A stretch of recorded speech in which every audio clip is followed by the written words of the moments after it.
because when I came home after 8 years, I paroled out to my brother's walk-in closet.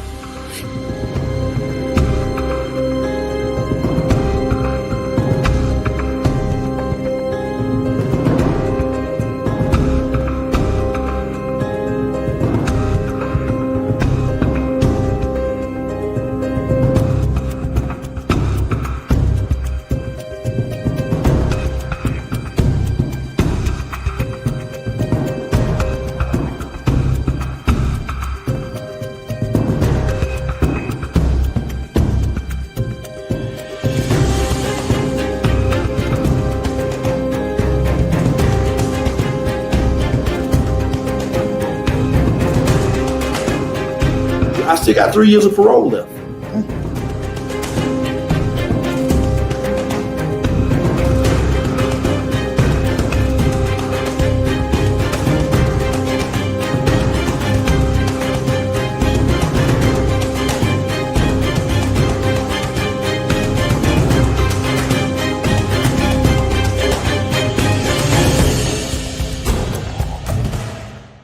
Hey, it's Brenda. I'm back with another episode of From Felon to Fabulous, and I have got Manuel Aragon, and we call him Manny. He's got a fantastic story. So for those of you out there who think you can't do it, you got to hear.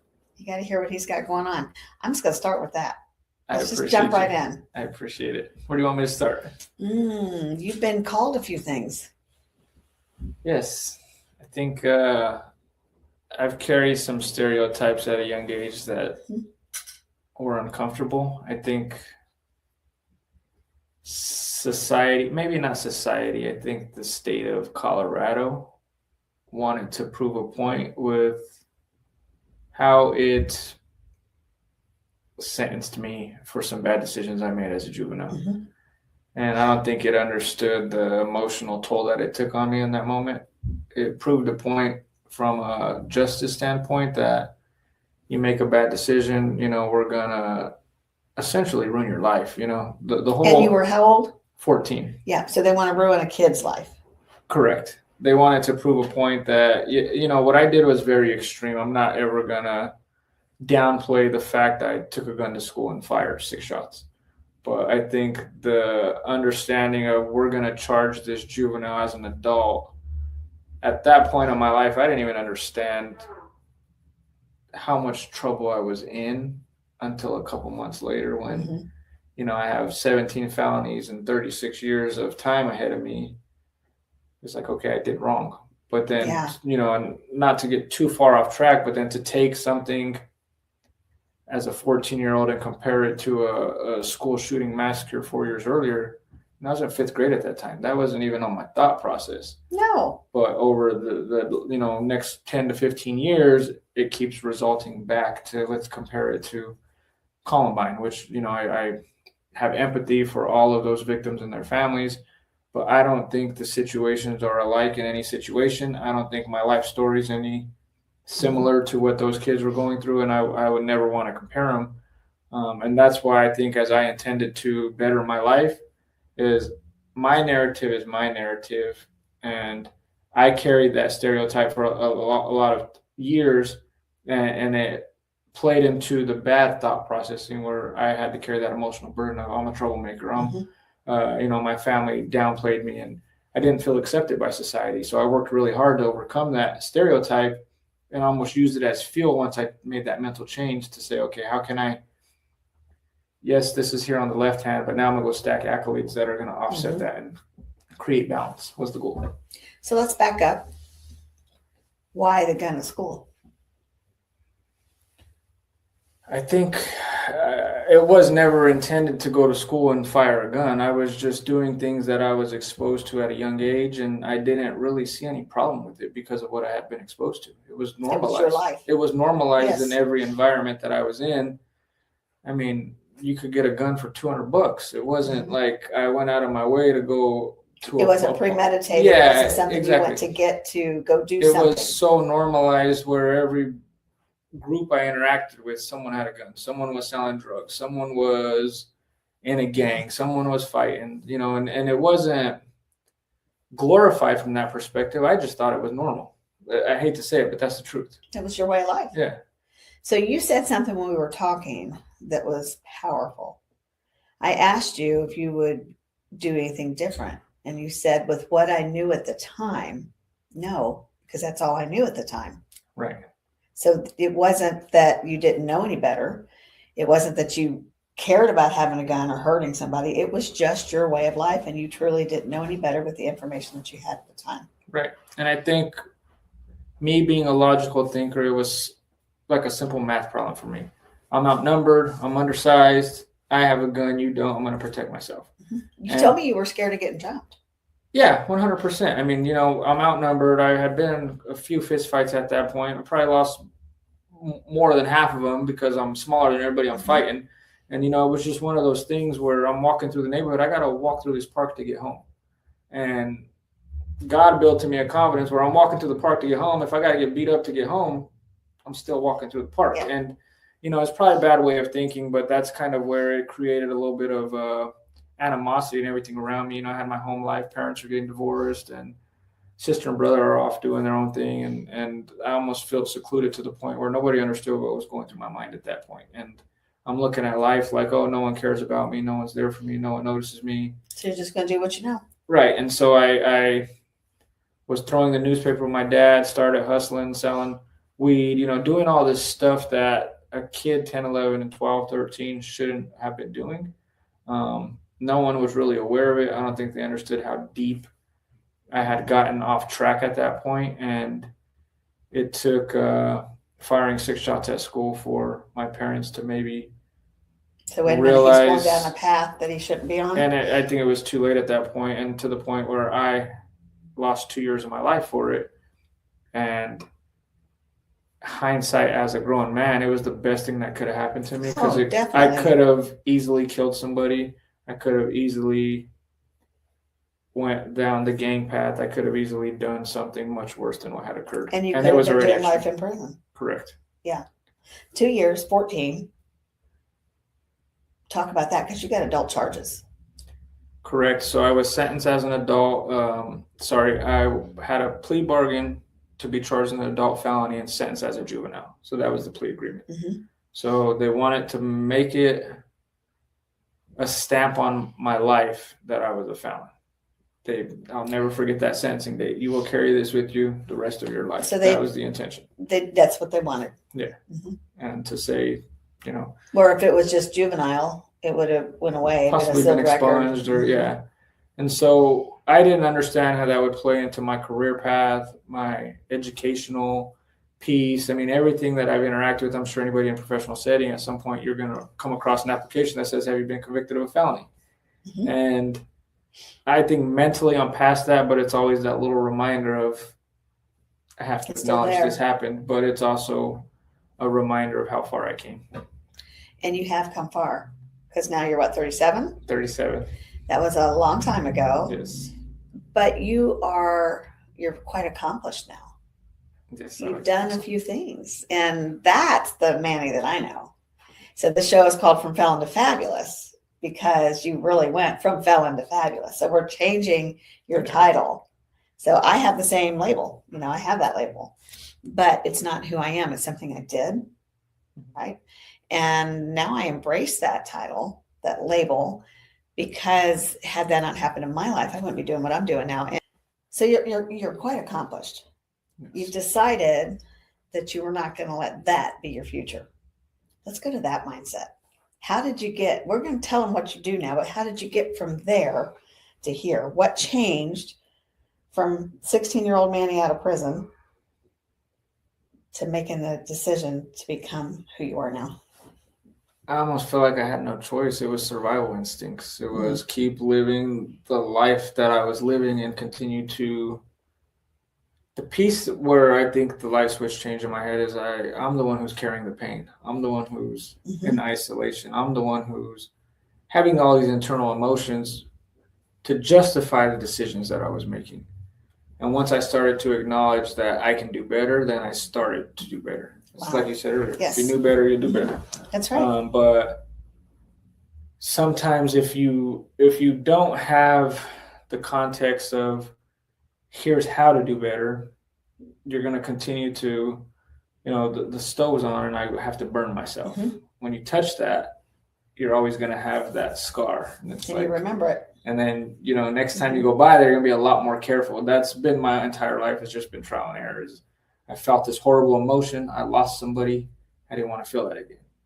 I made a mistake. I don't want to feel that again. I had isolation. I didn't want to sit in isolation again. So that was the piece where it was just continuously trial and error. And I think those lonely moments was the defining factor of like, I don't want this for myself. And the educational piece, I think I've always been a book smart guy, but my, what's the word? Sorry. Oh. This is why I don't ever do them live. No, that's fine. No. Oh my gosh. My attention to detail shifted when I lost my grandparents because I had realized life was precious at that point. My popularity didn't matter. My money in my pocket didn't matter. And so people need to learn that. Right. And that's where the materialistic side of me, yes, I've achieved some level of what people would consider success, but I've never chased money.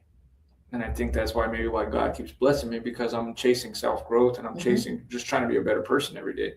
That's powerful. That's what we do here. Right. That's what we do here. And that's the goal. So, people always ask me, what is your definition of success? And I will say happiness. Money doesn't make you happy. Right. And I don't like to consider it toward it, but some of the poorest people in the world only have money. You can't buy family. You can't buy relationships. You can't buy love and loyalty. So there's a cost factor in everything, and it's not monetary sometimes because bad decision making will cost you relationships. That's right. And bad relationships will cost you money.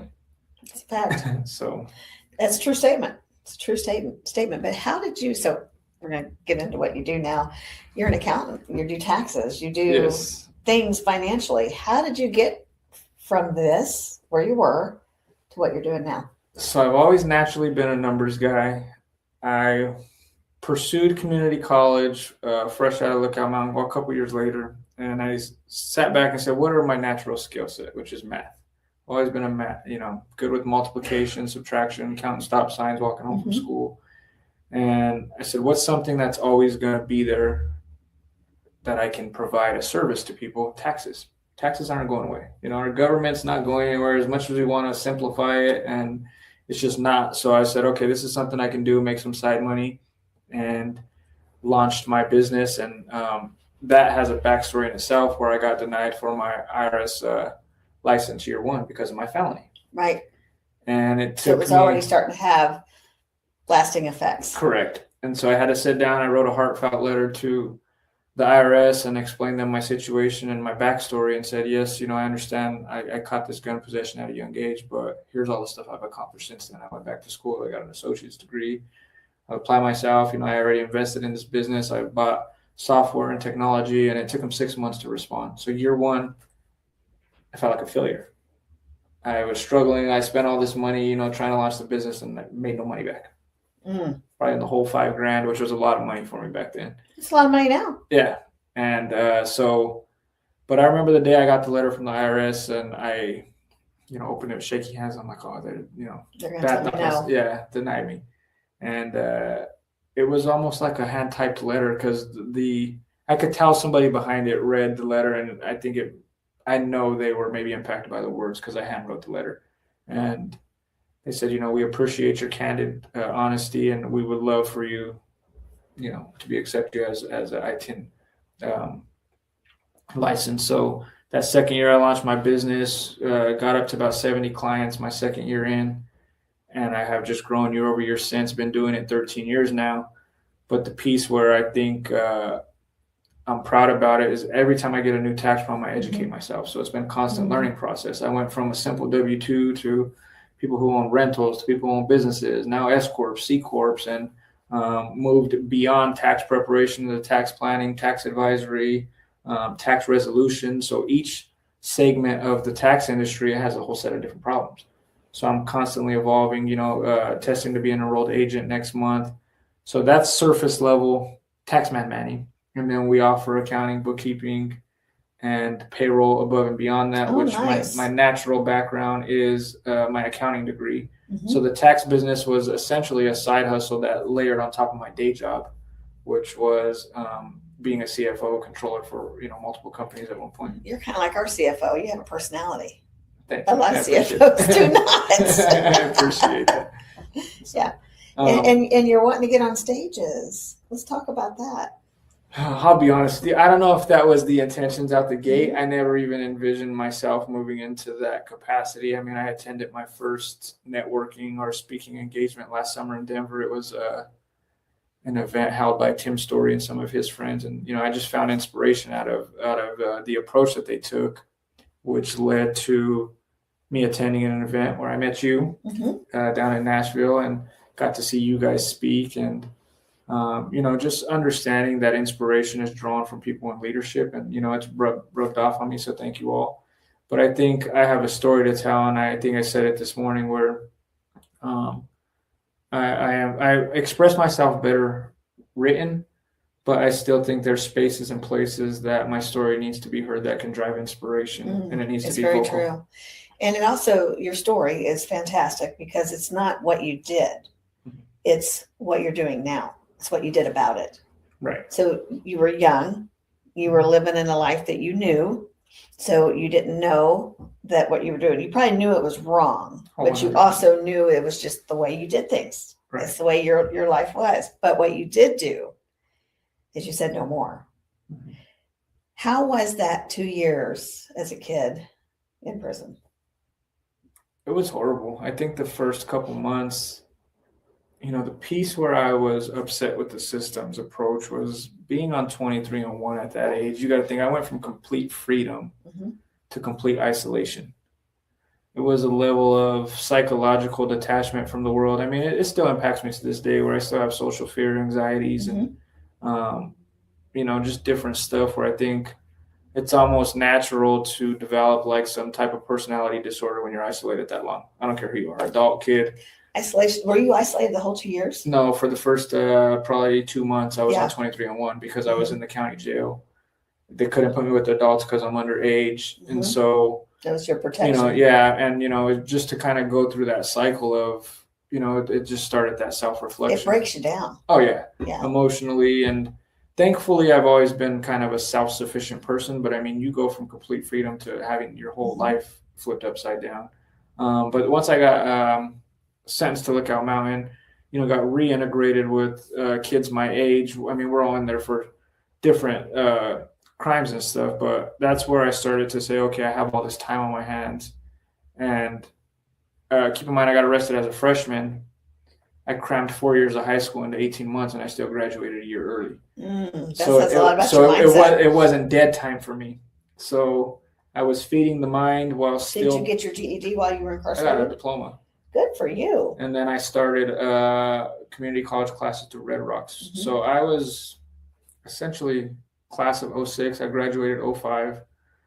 So that's something that I'm proud of. I didn't use that as wasted time as a juvenile. And it was essentially the stepping stone for me to get my associate's degree in accounting. So it just kept rolling. Yeah. You're still learning. And you're still learning today. Correct. And it's just been, me to go level up to the point where I just got an honorary doctorate in December for in finance. So I never would have pictured that 23 years ago, exiting Lookout to the point of, being featured in magazines, different stuff. None of it was ever the goal, but I think my character maybe is why God is putting the spotlight on it. And it's not what I looked for, but I'm thankful. But it's your character, and you're right. God does see your good, and he's wanting other people to see that change is real, especially through him. Right. Because when you lean on him, the Bible's very clear that I'm going to turn all things for good. Right. And when you trust in me. It's that adage, though, faith without works is dead. We have to do the work. That's right. You can't just believe to do the work. Yes. A solution's going to show up if you're going to sit on the couch. No, it's like that guy on the island that says, Lord, save me, and the boat comes by and he doesn't take it. And he doesn't jump off the roof. Yeah, that's right. That's right. And then, the plane comes by and he, I guess, literally thinks God's going to pick him up with his hands and move him to safety. And you still have to take that action. I agree. You do. And you got to continue that action. So you just can't do the one good thing and think things are going to change. You have to continuously be improving. Well, and I think we can all attest, reaching a level of success has its accolade or, pat on the back, but to sustain it is work in itself. Like getting there isn't the goal. It's also to maintain it and also then go teach it to someone else behind you.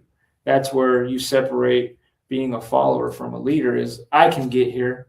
Now, how do I help you get here? And that's kind of what I look to do with where I'm at today is I've achieved some level of comfort. And now I'm fortunate enough to get back to the communities and the places that I'm going.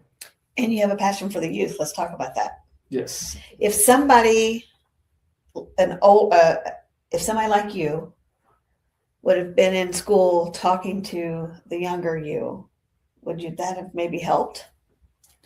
I think so. I think this kind of started with my dad and one of my mentors, Eddie Armijo. He's a good guy that had passed away a few years ago, but they stepped in after the gun incident and played a role of that in my life where my dad's, been involved in Youth for Christ and a lot of stuff since that. But maybe pre-gun incident, I didn't have that. So it kind of inspired me to maybe make the changes push me onto how I got to where I'm at today. But I see the young kid now. To answer your question, yes, 100%. If someone would have came and spoke to me, it might have put a seed in my ear that where I would have maybe grew in a different direction. And that's the goal is to maybe touch that one kid where he don't have to go serve 2 years for a gun possession or even, I lost a niece in 2021. She was 18 at the time. And just to have people understand the circle we surround ourselves with is going to dictate where we go. And and sometimes you have to separate yourself from even family because they're not the right circle. I say it all the time. So they're still your family, but you deal with them differently. Just love them from a distance. That's all you can do. Happy birthday, Merry Christmas, see you later. But they're your family, so you can't change that, especially if they're your immediate family, your mother, your father, your brother, your sister, sometimes even your own children. Right. You're still young on that, but you do have a kid. Yeah. How has that impacted you? I think I don't want to say I was a little more egotistical. That's probably the wrong word. I was more material minded before becoming a father. I wanted the nice cars. I want to drive a Porsche. I want a big house and all this stuff that I thought labeled success. Where once I had my son, that mindset shifted drastically. Now I'm like, okay, how can I put you through school? How can I, stuff that I think is intangible because time with him, I can't purchase. He just got his teeth pulled yesterday and I'm like sitting here like, oh, wow.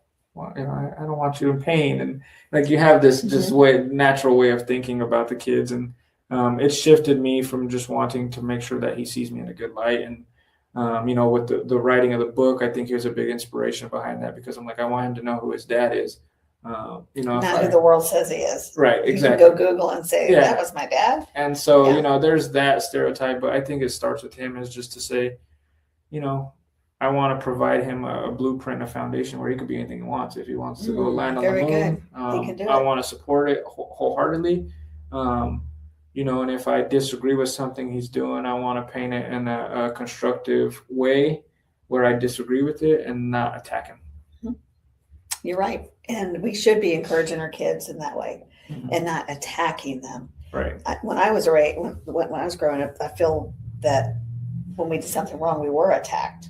So it's nice to have that feeling of, let me tell you how I would do it versus how you're thinking of doing it. Right. And maybe had you had a little bit of that yourself, you might not have had that gun in school. I agree. And I think there's forms of discipline where, not to say my parents weren't present, but I didn't see eye to eye with a lot of the things that were going on at the time. And it was a level of emotional detachment from everybody where, my dad probably could have stepped in and played a bigger role, but I think he was focused on raising 5 kids at the time, single dad working 2 jobs where I seen it, the exhaust and the burnout from that. And you're the baby. And I'm the baby watching everything occur. And so, to just see like my brother and sister have kids at a young age, I didn't have my son until my early 30s. I think that played a role. So it's like learning and deflect almost to the point, but I still fed into the negative behavior. And it was like my thought process always came from a hustler mentality where I wanted to make money. I think we all wanted to make money. And then, you start to get some of that stuff. And it's because we think that's what we have to do. But then you achieve some of the material possessions, and it's not really what it's cracked up to be. Like, oh, 100%. My car's nicer. Oh, it goes faster than the Pontiac, that I had. And, I remember catching like the bus home, and, some of the happiest moments of my life was before I made any money. And that's where I try to, speak from that context now, where people always say like, oh, I've had groups of people where they're like, oh, you have it good. You never been through nothing. And that's why I'm telling my story, because like I've been through a lot more. Just because I don't shed a light on it doesn't mean I haven't experienced it. No, that's very true. But you have a very humble personality. You're very approachable. You asked me, why me? What do you see in me? And what I see in you is somebody that genuinely cares about the welfare of other people, that you don't want them to make those same choices that you made, or maybe they've already made it, but they don't know how to come out of it. So your passion for the youth is, what if I'm that one person's story that they hear that's going to make a difference, that they might decide, maybe I need to change the crowd that I'm running around. Maybe I need to give my parents a break because my dad is tired. I'm not understanding from their viewpoint. Or maybe somebody just needs to see me. Right. And when they see that, we speak at schools all the time. And when they can see themselves in your story, they might not have brought the gun to school, but they might have been raised how you were, and they could see how they could have brought the gun to school. And it's just that yelled sign. That was the biggest thing. I think I talked to the team yesterday, where it's like, if I crashed here 10 times and there's a person I know coming behind me doing 100 miles an hour, the least I can do is say, slow down. You're going to crash. It's still their choice. Yeah. But I mean, I think that we all should have a simple duty to society to do that, where it's like, I effed my life up. You're more than happy to make the same decision, but here's going to be the results. Here's consequences. Yeah. But I don't see most people that would have went through what you went through are bitter. They're angry. They're blaming everybody else. If this would have happened, then I wouldn't have did that. If that didn't happen, then maybe this wouldn't have happened to me. I've never heard that from you. You want to know what it is, though? I did carry that mindset for a few years, but what had taught me to change was, I used the analogy of the man with no shoes complained till he met the man with no feet. Oh, yeah. And that's where good. I thought my life was so difficult until I was locked up with a group of kids. I'm complaining about, I only get 2 visits a month. Some of them got no visits. I'm complaining about, my parents are divorced. Some of these kids had no parents. And, it's putting things in context and perspective to the point where I didn't have it that bad. I was just running around making excuses to act like an idiot. So that was me. I made all my choices. I had a great family. And, I can't say I was raised in a manner that you were raised. I didn't have that. But, in my early 20s, I was like, I had a, horrible childhood, like that mentality where, as a 37-year-old man, like, my dad's a great man. My mom's a great woman. They've never turned their backs on me. Did I wish they maybe were a little more present? Yes. I mean, who doesn't? But to paint things in the light of I think every young parent, though, I mean, we're trying to survive. Right. I had a friend say, I think her daughter was 25 and she was angry at her mother, and she's a single mom. I think it was Izzy, which is our co-host on the show. She's sick today, but she said they did the best they could at the age that they were at, because she had her at 16. And I thought, wow. But life has no blueprint. That's what's exciting about, like, I think growth and evolution is we're all just figuring it out as we go. That's where, I think as I was younger, you see these people in position of leadership and you're like, they got it all figured out. Really? None of us do. We're all just trying to figure it out as we go. And actually maybe just be like, hey, the same thing we're doing now, where it's like, I've learned from this. I'm going to give you a gem. And maybe the person we're talking to thinks we got it all figured out, but we really don't. No. We're just learning as we go, and we're just trying to be good parents. Yeah, there's no manual that says if this, then that. And there might be, but it's on certain situations. It's not how to be the best parent you can be. There's books out there on that, but that is something you have to learn. I don't care how good of a parent you are. We still lose our temper. We still get upset. We still can do things better. And it usually happens with the people that are closest to us. That is so true. You know, they see a side of us, I think, that the world doesn't. And that's where you put it in context the other day. It's like you have to be the same person in every room you're in. That doesn't mean we don't sin. That doesn't mean we're horrible people. But if we put our best foot forward, I think, you know, character breeds character, and leaders breed leaders, and get around the people who are already doing it. Yeah, and effort's going to make people want to be around you. You know, I think if you surround your circle with that, you're going to grow. And it's not always financial; it's spiritual and mental. You know, my dad was a officer in the Army, so I was raised traveling, and I was only child, so we weren't poor because he was an officer. I mean, we weren't wealthy, but we were not poor. We didn't really lack for anything. And then I got married right out of high school at 19. And then I had baby after baby after we had 4 kids. But I was so consumed in my life being a mother, a young mother, and growing a company that I was just surviving in the marriage. I was tired. Was I the best mom? No. And I look back at all these things, but I was doing what I knew how to do, how I knew how to do it, to the best that I could do it. And it's tough. So now my kids are teenagers and life's slowing down a little bit. And I could see, wow, we probably could have did this different. I could have did that different. Right. And then I get sick with cancer. And I started viewing life completely different. Like you said, with your son, the materialistic stuff went away. If you're not healthy, none of this material stuff matters. That's right. I remember walking in a Walmart. My husband said, "Can you grab some milk on the way home?" And I'm walking in and I'm like, nothing here. I just went and got the milk and that was it. Nothing else mattered.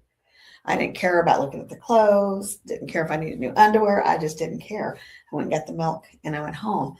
And I'd had that mentality for a long time. Like I wasn't that I was going to die. It shifted who I was and what I thought about things. Right. So I wanted to get home and spend time with the family. So to survive that. And then here comes prison on the backside of it. And I thought, man, I have really ruined my testimony. I've ruined my life because I'm a Christian. And it's different to go to prison and get saved than to already be saved and go to prison. So I'm thinking, I have just blown everything, right? But I realized my story is just beginning. And it took me years to realize that. In fact, it took me hearing somebody else tell my story to realize that's something I can get behind. Oh, wait a minute, that's me. He's talking about me. And I said, you're not this horrible person that just made bad choices. And I look at things differently now with the way other people do things. Right. And I said that from that point on, I'm going to be the same person at church, the same person at work, the same person at home. One thing I always keep in mind is, I forget where I heard this, but it's not a testimony if you haven't been tested. That's true. And that's the way, you always have to, true. When I approach situations that make me uncomfortable now, I ask God, okay, what are you trying to teach me? Mm-hmm. Because if I keep having... Where's the lesson in it? Yeah, if I keep having turmoil in these same situations over and over, to me it says you're trying to teach me something I haven't learned. Why do I keep going through the same thing over and over? And so you have to be self-reflective to say, what is it that I keep struggling with? Whether it's relationships or fights with spouses, partners, whatever you want to call it, and you don't get it right day after day, but you could approach it differently. And so that's the other thing is I try to teach my team and my distribution company, the approach provokes reaction. How you talk to people, it influences their reaction. If you come in piss poor attitude and you're chewing your driver's butt, they're going to be bad. Where if you come in and say, hey, I disagree with you being late today, here's why, the reaction is different. Or if you come, they can understand your side. Yeah, and so you have to do that in business context and in your home life. And are you guys hearing this? It's just things but you just said something we didn't talk about. What's that? You don't just do taxes. I don't just do taxes. So that's about 20% of what I do. So I also own a distribution company in Colorado. Mm-hmm. We do Hispanic food products, statewide distribution. We'll be expanding. We just launched our website like a month ago. And you also have your own product. Yeah. Your own brand of so something. So we do cinnamon sticks, powders, different stuff. So that's selectnewmexico.com. So that's cool if people want to check it out. And we'll start the marketing on that pretty soon. Would you ever thought you would have been here? Not at all. This is new for me. I mean, to be in the middle of the country, talking about my life, I would have never guessed this a year ago. I mean, I was attending the event in Denver, just really thinking, growing. I mean, the plan was to expand the firm, but I never thought I would be talking about my life story. And it's also led to the other opportunities over the last year with like the magazine covers and stuff that, it's cool, pat on the back, but it's definitely out of my comfort zone because it's not about your comfort. It's about the people you can help right out there. But then I remind myself, my pastor told me, God cares more about your character, not your comfort. That's right. So I try to live by that. And you bring this, I've only known you a short time, but the entire time I have known you, you talk about God and you talk about how you're going to basically glorify him. What are you trying to teach me in this lesson? And then how am I going to pay it forward? So, I mean, you don't say it in those words, but your mannerism says it. Your heart says it, and we could see it. And I think isolation is where I found my faith, and I'd never lose sight of that because at that point, the world didn't matter to me. The people around me didn't matter to me. I feel like at that point, maybe in my mind, everybody let me down. They turned their backs on me. You went through it. You know that thought process when you're isolated. And I never forget God's the one who pulled me out of that mental slump. He's the one that put the confidence in me. He gave me the skills and the talents that I have. And that's something that doesn't come from a book. That's something that doesn't come from a school. I mean, for me to reach the level of accomplishments and accolades that I have, if that doesn't show God's will, there's something wrong. So behind my desk, I don't know if you've seen that, it is a collage of pictures. And that hung in my cell. And usually you don't walk out with that stuff, right? And you're not allowed to have stuff out in your cell either, not where I was at. And it started off with just this little tiny thing. And I would stick pictures as they came. And it grew into this big thing. And it says From Felon to Fabulous on it. And I did a lot of drawing, so there's stuff in it. And I was able to look back at this to see the love that people were pouring on into me while I was incarcerated.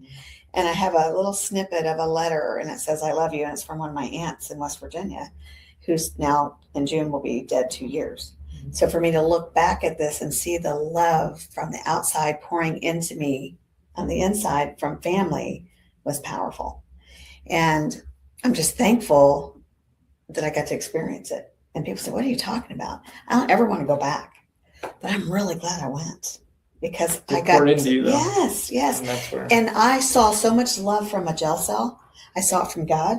I saw it from my family. And it made me realize that the very thing that I thought I was looking for, I already had. Go figure. And I think, I love the title of the show, Felon to Fabulous, and that put the thought in my head. It's the same thing. It's like I have the manufacturing background, so I always say from seed to harvest. There's a starting point for every trajectory of what we're trying to do, whether you're a startup business trying to take it to the next level. It's the starting point, and that's where if we could teach anybody, you have to start. You have to show up. You're not going to get a job if you're at home sitting on the couch. You're not going to launch that business, and that's where I'm just trying to step into those places where it's being fed to me, and then I can go feed it to others. We just did a youth event this week. We were in Topeka, Kansas, and we were talking to the alternative high school, and we had about 20 kids. It wasn't a whole lot. The first school we had 130, but these kids were the troubled kids. And when we went in, my intent wasn't to talk about prison at all. It was to talk about their mindset and making good choices, but their behavior had started, the whole yeah, whatever, making fun of. And I just said, and that behavior, that attitude is what landed me in prison. What? Yes. Well, I'll tell you, to touch on that topic. So I have a cousin, Eric. So this whole process started about 1.5 years ago. He's a teacher at a school in Aurora, Colorado. And he called me and said, hey, I have some kids struggling. Similar, decision making that you're going through. I haven't been in a high school since the gun incident at this point. So I go over there one day. I'm dealing with all my own life problems at this time, and for some reason, just in my heart to go talk to these kids, group maybe 15, 20 kids, and sit in the front of the class just like we are now, very scared, that whole cycle of like, is this right for me? What am I doing? These kids are going to judge me, and they're looking at me, and I could see in their faces too, like, who's this kid? So I tell them my backstory, and, at that point, some of the stuff that I had accomplished before even going on this media run, and it felt good because I could see it resonated with them. And that's where it started to develop the passion for the kids. And, I've had a couple kids text me since that incident just to check. Hey, you know why that is? Thinking about you. They realized that you were them. Right. They maybe didn't have a lot of the same things and they didn't get in trouble yet, but they were on a path. And so they stopped when I was talking to them and were starting to listen. Right. And when you're talking to these kids, it's never going to happen to me. When we're young, it's not going to happen to me, right? But when they hear somebody at their age that got in trouble, it makes some, if it only reaches one, you only can change that one mindset. That's what matters. It's worth it. No, it's worth it. But see, I didn't realize my very first youth event, I'm not really a youth speaker. So I just organized it and I kind of emceed it. And it was, I can't even think of the name of school now, but it was an alternative high school. And he said, the kids wanted to hear more from you. And I said, well, I was just emceeing. He said, but you said you had been to prison. And I said, I didn't think they'd want to hear from a 46-year-old person that went to prison, that got out at 50, and they said, it's not that. A lot of their parents are in prison. Right. So they are judging themselves and who their identity is based on that.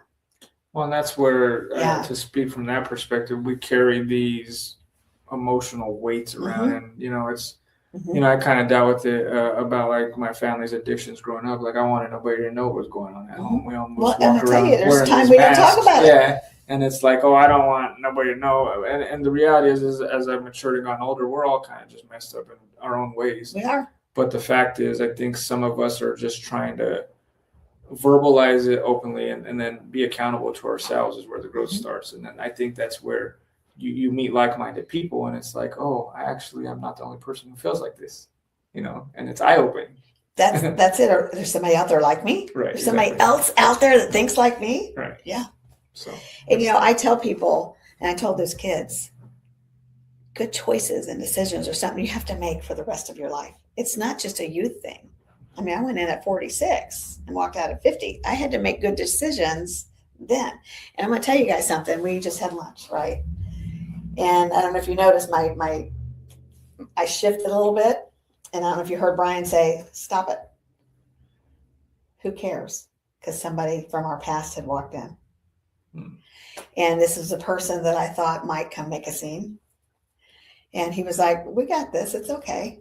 It's all right. So, I have somebody who lived through that with me that's still working today with us, taking my side at the table when I'm sitting there with you and, 7 of us. I'm thinking this guy's going to come over here and make this big thing. That happened today. Right. And so that set me back a minute. And I had to realize, stop it. You are not that person anymore. Right. Be proud of who you are. Be proud of what you're doing. And I got up to go to the restroom. I had to walk right in front of them. Right. But that shows a level of growth, right? To the point where like even us, I mean, I think all of us have I still thought about it for a minute. I was still like, right. Uh-oh. But for me, I think about the same thing where I could easily divert back and start blaming my life situations now to go back into bad decision making. But the reality is that people who have supported me and I need to be a better person because I know better now. I can't keep diverting back to the same behavior. And you can't hide. Yeah. And you can't hide. What's that a quote where it says, the definition of insanity is doing the same thing over and over again and expecting different results. But I was getting ready to hide. I almost told him to trade seats with me so that my back was to him. Yeah. But your mind, it still goes through things. And I had to stop myself and say, no more. And that's a good point though, is we're all going to deal with, I use the 80-20 rule. If 80% of your day can be good thinking, and 20% is bad thinking, you're going to grow. But tell me what that little incident today means. If it was you're being tested. That's right. So I still have the testimony. Yeah, exactly. And I could have backslid some more. I could have not backslid in my behavior, but in my thinking. Right. Thinking, okay, maybe I'm not good enough. Maybe I shouldn't be doing this. But that never went through my mind one time. Right. 2 years ago, it probably would have. Now I'm like, is he going to come over here and be a jerk in front of everybody? That's what was going through my mind. Well, and I think that's where a 14-year-old Mhm. me should not react the same as a 24-year-old Mhm. me, as a 34-year-old me, because we have to evolve and get better. That's right. And if we are reacting the same way, then I feel like you're failing yourself. Say that again. You're If failing you're yourself. failing Yeah. yourself. That's, and you are. Yeah. And true change is being able to recognize the steps in the process and where you are. And when Brian said, knock it off, don't let it bug you. I had to really realize, you know what, he's right. But what You does that should be teach you proud of though? yourself. If you didn't surround yourself with people like that, then you're stuck in your own thoughts. That's where right. having the right people around you. Because can most people would influence you. say, oh yeah, let him come over here. We'll just, Right. or let's get up and leave or something. But I had every right to be there. I didn't need to leave on his behalf. Right. And that's what I want. This is how I want to end this. You have a value. You have a purpose. You are worthy to have a good life. So I want you to talk to him about that. What if they're genuinely trying to change? What would you tell them? I think value, I mean, obviously life is more valuable than any material possession, period. If you woke up today, you're important. God has a purpose for you if he woke you up today. And that may be talking to somebody at the bus stop or talking to somebody at the local restaurant or, being a good influence to the partner or the person you're dating, influencing kids that don't belong to you. There's so many different facets of life because everybody's situation is different. But I feel like you're valuable because you can influence everybody you interact with every day. If that's right. a good compliment, if that's hey, you can't afford my services today, I'm going to give you a discount. I may even do it for free. But, and you can pay me back with a referral. You can pay me back with a compliment, with a Google review. I built a lot of my life on the barter system where it's like, I didn't have the money to get into these rooms. And it was like, I'll work for you. I'll do this. So that provides value in itself. And so anybody who's struggling, like I said, just understanding the starting point and then putting effort. If you just do a little bit a day, you're going to look up in 30 days and be farther than you are today. And you're going to look up in 3 months and be farther than you are in 30 days. And you're going to look up in 3 years and your life's going to be drastically different. Look at what I've accomplished in a year. There's this meme of this person on the stairs. And the stairs are huge, but it's only showing them from right here looking up to where they need to go. One stair at a time. Yes, but then when you turn around and you look back, they forgot to see how far they've come. Right. And they were almost there. Don't give up on yourself because you owe it to yourself. You can have the life you want. And with me, I had to stop comparing myself to other people because there's nobody like me. There's nobody like you. Right. And we all act and do things differently. We all have different tastes, and what I'm doing, somebody else might not like. So why am I comparing myself to that? Right. And the other thing is I'm going to tell you is don't go get advice from people who aren't doing it. Right. Well, I had a friend tell me the other day, "Oh, you're not a leader, Manny." I said, "You're right. I'm Manuel Aragon. I don't need your title." So you can be anything you want. Yeah. So how can they find you? www.aragontaxreturnservices.com. My social media handles are across the top. And from there, I'll be launching the other website, selectnewmexico.com. Well, we've launched it, but we're still making some tweaks for the shopping carts and stuff. If people want Hispanic food products, so we'll update that. And you have a book. Yes, and the book will be coming out. So I will try to stay on top of that, and we will upload links to both websites once the release date is finalized, and I'm excited for that.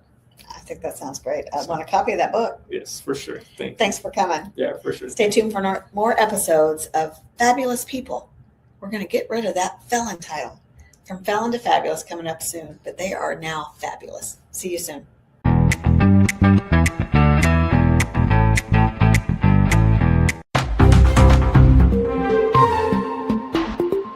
Or do you want to be the person that's that soothes, that loves. Because you can still stand tall and be as big as you want to be when you are this person.